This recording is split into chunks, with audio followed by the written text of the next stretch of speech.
50 দিনের ব্যবধানে অভিষেক বন্দ্যোপাধ্যায়কে দুবার চিঠি দিয়েছে আয়কর দপ্তর।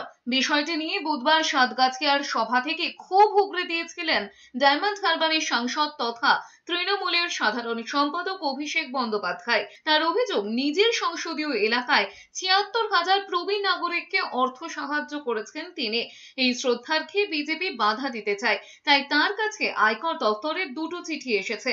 সেই চিঠির কপি এবার প্রবীণ নাগরিকদের বাড়ি বাড়ি পাঠানোর সিদ্ধান্ত নিয়েছে তৃণমূল। সোশ্যাল মিডিয়ায় পোস্ট করে সে কথা দলের তরফে জানানো হয়েছে। দলীয় কর্মী সমর্থকদের সেই বন্দোবস্ত করতে বলা হয়েছে। জানুয়ারি মাস থেকে নিজের লোকসভা কেন্দ্র ডায়মন্ড হারবারে প্রবীণ নাগরিকদের জন্য বার্ধক্য ভাতা চালু করেছিলেন অভিষেক বন্দ্যোপাধ্যায়। ওই টাকার উৎস নিয়েই আয়কর দপ্তরকে চিঠি লিখেছিলেন রাজ্যের বিরোধী দলনেতা শুভেন্দু অধিকারী। তারপরেই এই চিঠি বলে অভিযোগ করেছে তৃণমূল। ডায়মন্ড হারবারের ৭৬,০০০ প্রবীণ নাগরিককে শ্রদ্ধার্ঘ্য দিয়েছি।